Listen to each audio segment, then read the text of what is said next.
the actual entrance to the cave is just in the trees ahead of us there, right? That's where Nestor's is. And what we find, why we have to be so sort of organized about it, is because the window to go and explore it is really quite small. It's only 3 or 4 months of the year. Not because it's bad weather for the other 8 months. It like really rains from November to about February. And then it takes about 3 months for the cave to clear out, because so much water goes through it that it takes that long for it to sort of settle. And so you've then got May, June, July, August while it's dry on the ground, and you get in there, and then it starts to rain again. So we've only got sort of a small amount of time when we can really dive it, hence the need to be organized to make sure everything's ready.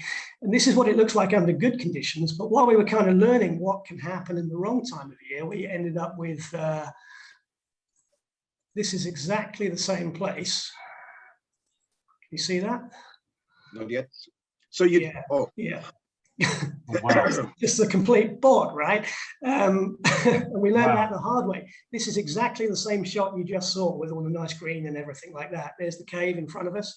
And it doesn't get like that because water comes down into the valley and messes it up. It gets like that because the cave comes up and floods the valley. So there's so much water pushing through that system in the wet season that it comes up out of its hole and turns the whole area into a big lake, and then it drains back down there as time passes.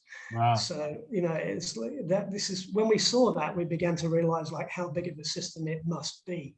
What really would be going on under the ground there. So Dave, I assume it connects to the ocean somewhere, right? Well, it comes up. It comes up. Let's go back to that one. There we go. It comes up at Beto, and then it runs into a surface river. Okay. Oh, okay. Then, yeah. And then in the ocean, it runs into that, and then it goes off down to the ocean.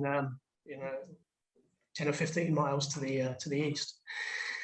So we got Nestor's up here then, and the first thing that was discovered was this passage. Can you see my cursor? Yes. Right. Okay, then I'm good, because that was what's now known as the upstream passage, which goes up here. The first thing Steve and Ralph dived, and it's still going, except at the end here it turns into it goes into a shaft, which has dropped to about 150 feet, about 45 meters, and keeps going down.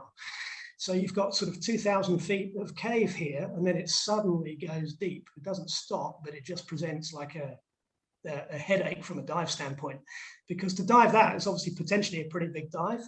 Yeah, you'd have to deco completely cleanly right back there in the cave to sort of survive the trip out through this passage. Correct. Which is up and down between 10 meters away, right? And so that one, we haven't had the conditions and the support divers to be able to do anything with that yet.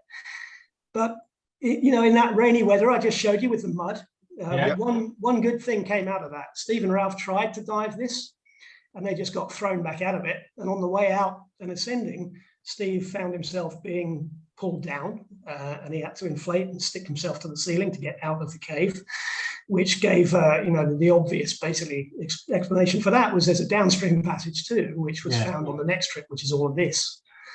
And as this passage grew, it began to go in the direction of Beto, right? Okay. And over time, it was felt that, all right, these things might, if we're lucky, link up. And, eventually in 2015, that connection was actually made back here at a depth of about 35 meters. But all of this is shallowish. Like it's not much of that is deeper than 25 meters, thankfully. So that makes that, it makes that relatively easy to do stuff with.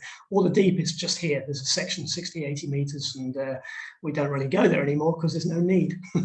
Wow. know what it looks like, but all of this is where it keeps on going. And so what you said, what depth is it roughly? I mean, just in average? Say it's a 20-meter dive. Okay. Yeah. Average depth.